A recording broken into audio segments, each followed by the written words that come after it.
कल्पना करा, तुम्ही नेहमी लोकांसाठी उपलब्ध राहता. कोणाला पैशांची गरज पडली, तुम्ही मदत करता. कोणाला वेळ हवा, तुम्ही तुमचा वेळ देता. कोणी दुःखी असेल, तर तुम्ही त्याला धीर देता. कोणी अडचणीत असेल, तुम्ही स्वतःची कामं बाजूला ठेवून त्याच्यासाठी धावता. पण एक दिवस तुम्हालाच कोणाची गरज पडते आणि फोन लावला जातो, पण कोणी उचलत नाही. मेसेज केला जातो, पण सीन होतो, पण उत्तर मात्र येत नाही. त्या क्षणी मनात एकच प्रश्न निर्माण होतो, मी एवढं सगळं केलं तरी माझ्यासाठी कोणीच का नाही? मित्रांनो, जर हा प्रश्न कधी तुमच्या मनात आला असेल तर हा व्हिडिओ तुमच्यासाठी आहे. कारण आज आपण अशा सत्याबद्दल बोलणार आहोत जे ऐकायला कडू आहे, पण आयुष्य बदलण्याची ताकद त्यात आहे. जास्त चांगले असणं ही तुमची सर्वात मोठी चूक असू शकते. थांबा, याचा अर्थ चांगुलपणा सोडून द्या असा नाही. याचा अर्थ असा आहे, चांगले राहा पण स्वतःचा स्वाभिमान गमावून नाही. आणि या व्हिडिओच्या शेवटी मी तुम्हाला एक असा मानसशास्त्रीय नियम सांगणार आहे, जो समजला तर लोक तुमचा फायदा घेणं हळूहळू कमी होऊ शकतं. म्हणून हा व्हिडिओ शेवटपर्यंत नक्की ऐका. आपल्याला लहानपणापासूनच शिकवलं जातं, नेहमी चांगलं वाग, सर्वांना मदत कर, कोणाचं मन दुखवू नको. ही शिकवण चुकीची नाही, पण जेव्हा या गोष्टींचा अर्थ आपण असा घेतो की प्रत्येक वेळी स्वतःचं नुकसान करून दुसऱ्यांना खुश ठेवायचं, तेव्हा समस्या सुरू होते. मानसशास्त्रात त्याला पीपल प्लेसिंग असं म्हटलं जातं. अशी व्यक्ती प्रत्येकाला आनंदी ठेवण्याचा प्रयत्न करते, पण शेवटी स्वतःच आतून रिकामी होत जाते. आजच्या व्हिडिओमध्ये आपण समजून घेणार आहोत, लोक चांगल्या माणसांचा फायदा का घेतात आणि चांगुलपणा कायम ठेवत स्वतःचा आदर कसा जपायचा. नियम क्रमांक 1, लोक तुमच्या चांगुलपणाचा नाही, तुमच्या मर्यादा नसण्याचा फायदा घेतात. ही गोष्ट काळजीपूर्वक ऐका. समजा तुमच्या शेजारी राहणारा मित्र रोज तुमची बाईक मागतो. पहिल्या दिवशी तुम्ही आनंदाने देता, दुसऱ्या दिवशी पुन्हा देता, 10व्या दिवशी तो विचारणं सुद्धा बंद करतो. त्याला वाटायला लागतं, ही बाईक तर माझ्यासाठी नेहमीच उपलब्ध आहे. हे फक्त बाईक बाबत नाही, तुमचा वेळ, तुमची मेहनत, तुमचं प्रेम, तुमचा संयम याबाबतही हेच होतं. माणसाचा स्वभाव असा आहे, जे सहज मिळतं त्याची किंमत हळूहळू कमी होत जाते.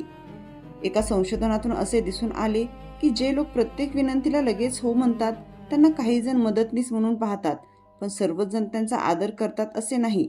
अनेकदा लोक त्यांच्या वेळेला कमी महत्त्व देऊ लागतात. म्हणून प्रत्येक वेळी हो म्हणणं म्हणजे दयाळूपणा नाही. काही वेळा ते स्वतःच्या मर्यादा विसरणंही असू शकतं. एक भावनिक कथा. एका गावात एक वृद्ध गृहस्थ राहत होते. त्यांच्या घरी रोज लोक यायचे. कोणी साखर मागायचं, कोणी पैसे, कोणी शेतीचे अवजारं. ते कधीच नाही म्हणाले नाहीत. सुरुवातीला गावभर त्यांचं कौतुक झालं, पण काही वर्षांनी लोकांनी त्यांच्या मदतीला हक्क समजायला सुरुवात केली. एक दिवस ते आजारी पडले. त्यांना मदतीची गरज होती, पण ज्यांच्यासाठी त्यांनी आयुष्यभर धावपळ केली त्यांच्यापैकी फारच थोडे लोक त्यांच्या दारात आले. त्या दिवशी त्यांना एक गोष्ट समजली, लोकांना त्यांच्या चांगुलपणाचा आदर केला नव्हता, त्यांची सवय लावून घेतली होती. इथे एक क्षण थांबा. स्वतःला हा प्रश्न विचारा, तुमच्या आयुष्यात अशी एखादी व्यक्ती आहे का की जी फक्त गरज असेल तेव्हाच तुमची आठवण काढते? जर उत्तर हो असेल तर पुढचा नियम तुमच्यासाठी खूप महत्त्वाचा. नियम क्रमांक 2, नाही म्हणता न येणं ही सवय तुमचं आयुष्य कठीण करू शकते. अनेक लोक नाही म्हणायला घाबरतात, कारण त्यांना वाटतं समोरचा रागवेल, माझ्याबद्दल वाईट विचार करेल. पण एक गोष्ट लक्षात ठेवा, जो प्रत्येकाला होकार देतो तो शेवटी स्वतःच्या आयुष्याला नकार देत असतो. तुमचा वेळ मर्यादित आहे, तुमची ऊर्जा मर्यादित आहे, म्हणून ती कुठे खर्च करायची याचा निर्णय तुम्हालाच घ्यावा लागेल. पण मित्रांनो, लोक तुमचा फायदा फक्त तुमच्या चांगुलपणामुळे घेत नाहीत. त्यामागे अजून एक खोल मानसशास्त्रीय कारण आहे, जे बहुतांश लोकांना माहीतच नसतं. आणि ते कारण समजलं तर तुमच्या अनेक नात्यांकडे पाहण्याचा दृष्टिकोन बदलू शकतो. नियम क्रमांक 3, लोकांना जे सहज मिळतं त्याची किंमत कमी वाटू लागते. ही मानवी स्वभावाची एक सामान्य प्रवृत्ती आहे. ज्या गोष्टीसाठी मेहनत घ्यावी लागते त्याची किंमत जास्त वाटते, आणि जी गोष्ट नेहमी सहज उपलब्ध असते तिची सवय लागते. ते फक्त वस्तूंना लागू होत नाही तर माणसांनाही लागू होतं. जर तुम्ही प्रत्येक वेळी पहिला फोन तुम्हीच करत असाल, प्रत्येक वेळी माफी तुम्हीच मागत असाल, प्रत्येक वेळी नातं वाचवण्यासाठी तुम्हीच झटत असाल, तर काही लोकांना वाटू लागतं हे तर नेहमीच असणार. आणि जिथे खात्री निर्माण होते तिथे अनेकदा कदर कमी होऊ लागते.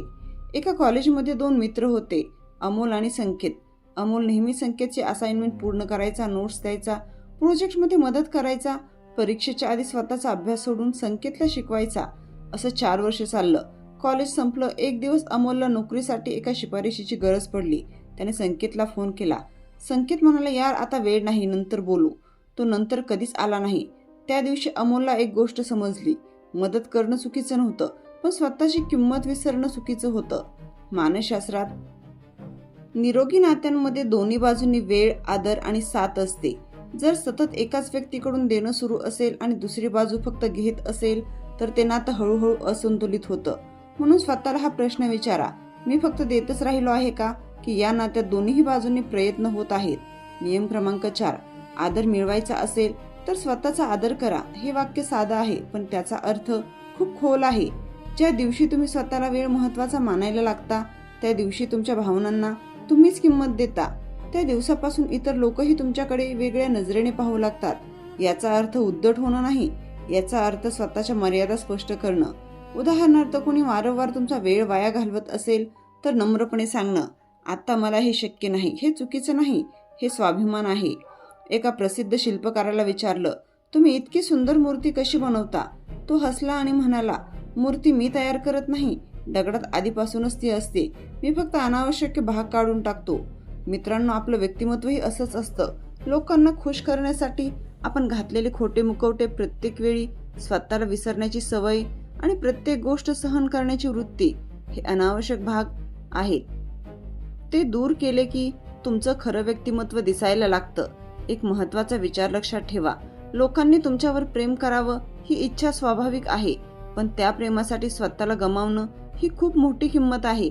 कारण जो स्वतःसाठी उभा राहत नाही त्याच्यासाठी जगही फार क्वचितच उभं राहतं. आता पुढे आपण अशा 2 चुका पाहणार आहोत ज्या जवळपास प्रत्येकच चांगला माणूस नकळतपणे करतो आणि त्या चुकांमुळे लोक त्याला गृहीत धरू लागतात. मित्रांनो, आतापर्यंत आपण एक गोष्ट स्पष्टपणे समजून घेतली आहे, चांगुलपणा ही कमजोरी नाही, पण मर्यादांशिवाय केलेला चांगुलपणा अनेकदा तुमच्याच विरोधात जाऊ शकतो. काही लोक तुमच्या प्रेमाची कदर करतात, पण काही लोक त्याच प्रेमाला तुमची सवय बनवतात. आणि ज्या दिवशी तुम्ही स्वतःसाठी उभं राहायला सुरुवात करता त्याच दिवशी काही लोक म्हणतात, तू बदललास. पण खरंच तुम्ही बदललेले असतात का, की फक्त स्वतःचा आदर करायला शिकलेले असता? आज आपण याच प्रश्नांचं उत्तर शोधणार आहोत.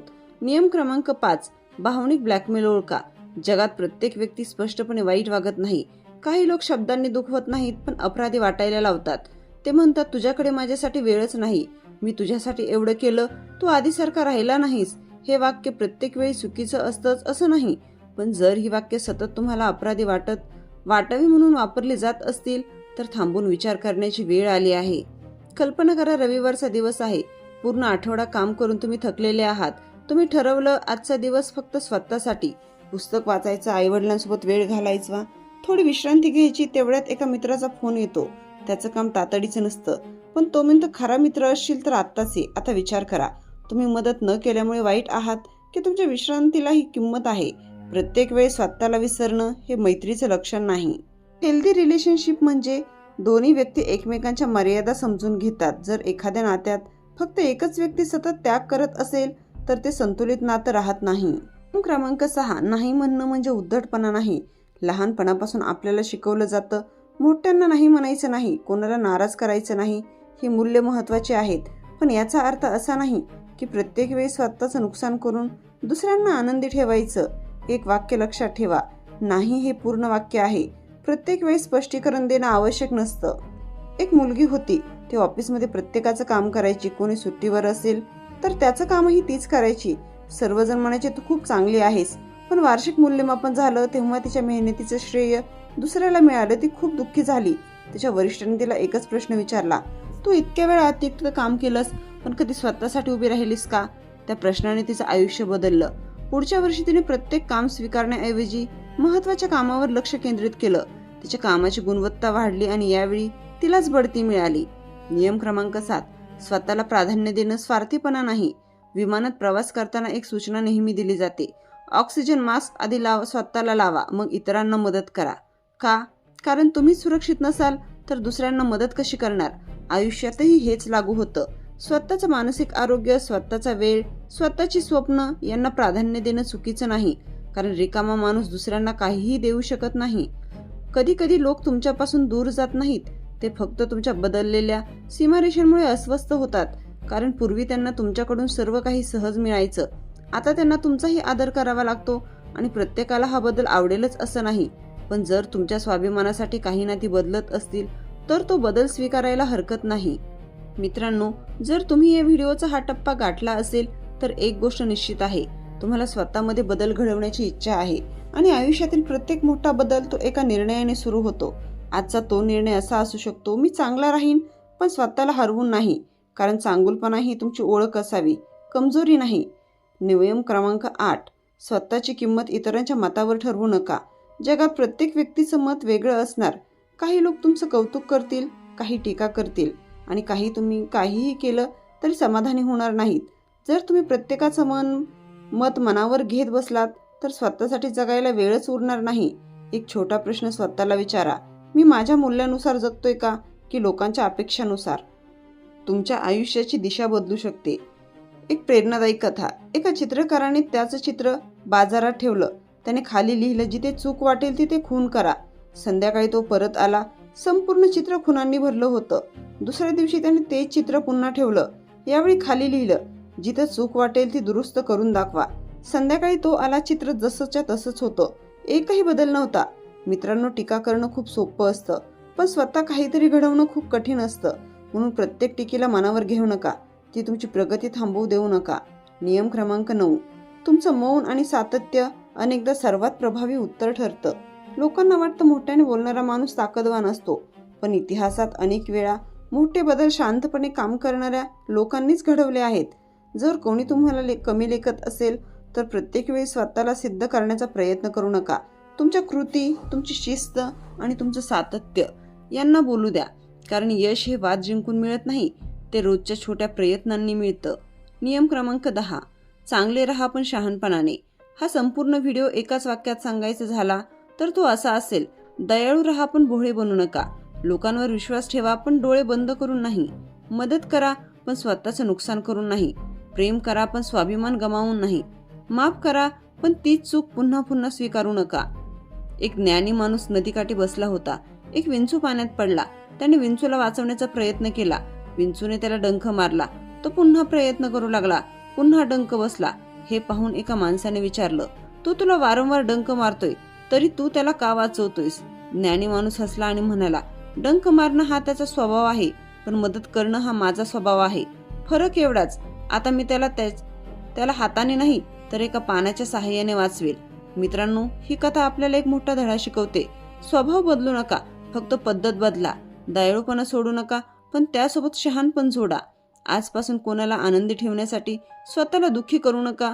कोणाच्या कौतुकासाठी स्वतःची ओळख हरवू नका आणि कोणाच्या स्वीकारासाठी स्वतःचा स्वाभिमान विकू नका. कारण तुमचं खरं मूल्य ते इतरांच्या शब्दांनी ठरत नाही, ते ठरतं तुमच्या विचारांनी, तुमच्या कृतींनी आणि स्वतःबद्दल असलेल्या आदराने. लक्षात ठेवा, जगाला तुमचा चांगुलपणा नक्की दिसू द्या, पण त्याचबरोबर तुमच्या मर्यादाही दिसू द्या. कारण जिथे दयाळूपणा आणि स्वाभिमान एकत्र येतात तिथे एक मजबूत व्यक्तिमत्व जन्माला येतं. मित्रांनो, जर आजच्या या व्हिडिओने तुम्हाला विचार करायला भाग पाडलं असेल तर कमेंटमध्ये एकच शब्द नक्की लिहा, स्वाभिमान. कारण आजपासून आपण एक वचन देऊया, चांगले राहू पण स्वतःला हरवून नाही. व्हिडिओ आवडला असेल तर लाईक करा, तुमच्या जवळच्या व्यक्तीसोबत शेअर करा आणि अशाच मानसशास्त्र, व्यक्तिमत्व विकास आणि आयुष्य बदलणाऱ्या विचारांसाठी लाईफ चेंजिंग समरी चॅनलला सबस्क्राईब करून बेल आयकॉन दाबायला विसरू नका. पुन्हा भेटू एका नव्या विचारासह, जो कदाचित तुमच्या आयुष्यातील पुढचा मोठा बदल ठरू शकतो. धन्यवाद.